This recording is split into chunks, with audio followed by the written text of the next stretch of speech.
So, why hasn't more been done? And I'm not specifically just speaking to the Trump administration, but also Obama, Bush, Clinton, going all Sure. the way back to Nixon. Why have we developed this dependency on China and we give them our money?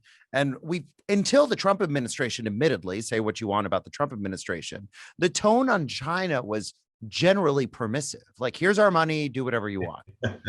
Yeah, that is certainly true. And it is your point's what very well taken. This isn't Republican or Democrat.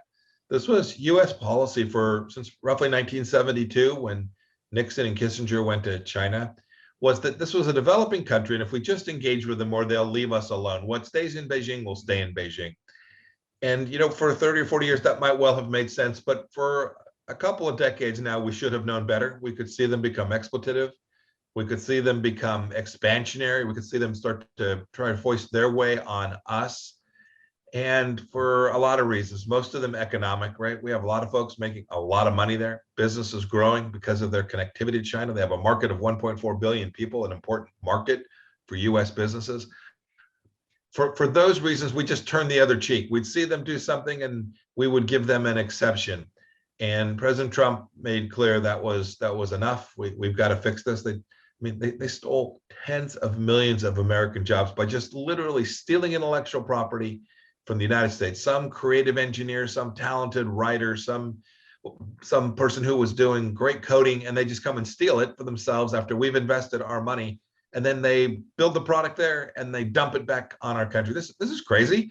No rational nation would permit this to continue, and yet it was awfully lucrative to look the other way. And President Trump said enough, and we began to right the ship. The good news is, not only did we do it, but we convinced lots of others around the world who were suffering the same darn thing from the CCP.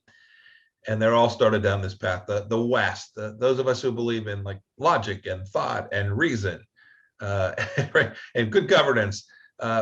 I think all of us can now see that we slept on this for a couple decades too long and are beginning to right the ship. And this will be a good thing. It'll not only be good, frankly, for those of us in the West. And when I say the West, I'd say the West is an idea here, but rule of law, property rights, human rights. Those of us in the West doing this will actually benefit the Chinese people too. There are 1.2 billion Chinese people who aren't part of the Chinese Communist Party.